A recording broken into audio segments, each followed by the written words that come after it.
Ensuite, place à l'enquête de la rédaction. Europe 1 va plus loin.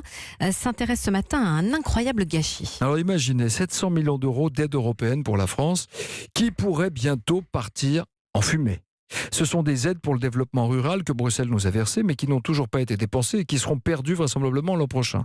C'est une histoire à dormir debout. Bonjour Théo Manval. Bonjour Nikos. C'est vous qui avez enquêté et déjà expliquez-nous de quoi il s'agit. On parle du fonds Leader. Oui, ce sont des aides pour développer des projets dans les campagnes, l'installation d'un artisan dans une commune, l'achat de matériel pour des agriculteurs, des postes d'animateurs dans des centres sociaux par exemple.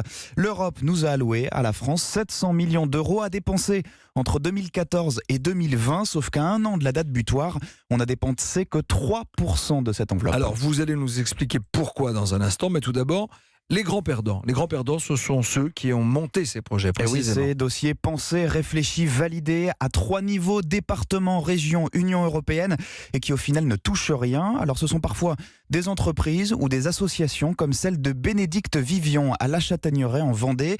Elle a monté, Bénédicte, en 2017 un gros festival qui a fait venir plus de 10 000 personnes dans cette commune de moins de 3 000 habitants.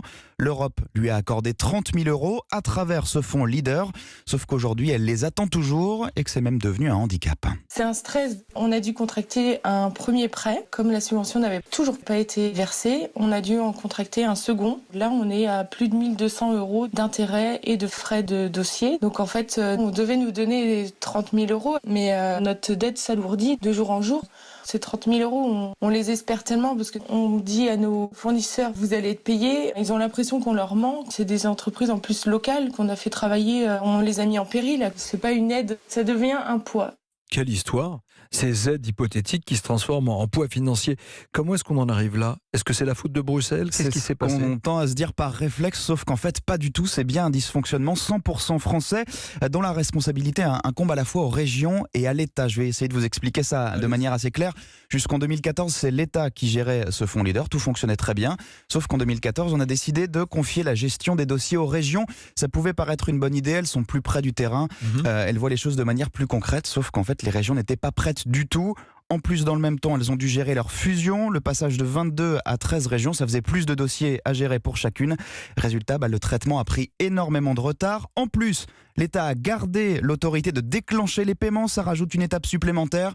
Et cerise sur le gâteau, Nikos, le logiciel informatique qui gère tout ça n'a pas marché jusqu'à l'année dernière. Absurdité. On se retrouve donc avec 5000 porteurs de projets comme Bénédicte qui attendent aujourd'hui de l'argent qu'on leur a promis. Et 97% de l'enveloppe qui doit encore trouver preneur. Théo, cet argent, il y a urgence à le verser. On peut vraiment le perdre? Eh bien, si on ne le fait pas d'ici la fin 2020, effectivement, ces 700 millions seront perdus. Retour à l'Union européenne, ce qui désespère Thibaut Guignard, le président de Leader France. Il représente les porteurs de projets.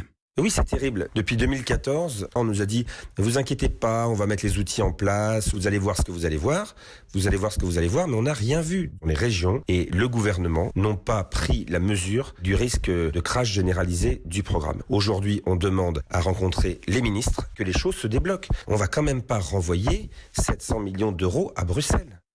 Comment on va faire pour éviter la catastrophe? C'est peut-être l'occasion, puisqu'on parle de grand débat national en ce moment, de le mettre sur la table aussi. Oui, les régions assurent en tout cas qu'elles mettent le paquet. Alors personne en 3 jours n'a souhaité me répondre en interview, mais on m'explique par exemple qu'en Pays de la Loire, on a embauché 12 personnes, rien que pour ça, 31 en Nouvelle-Aquitaine. Il y a vraiment urgence, en tout cas la France est l'avant-dernier pays d'Europe pour le versement de cette aide.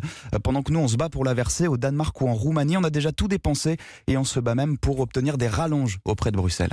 La course contre la montre pour toucher les aides européennes et les régions sous pression. Merci Théo Manval pour cette enquête. Europe 1 va plus loin. C'est tous les matins à 7h20.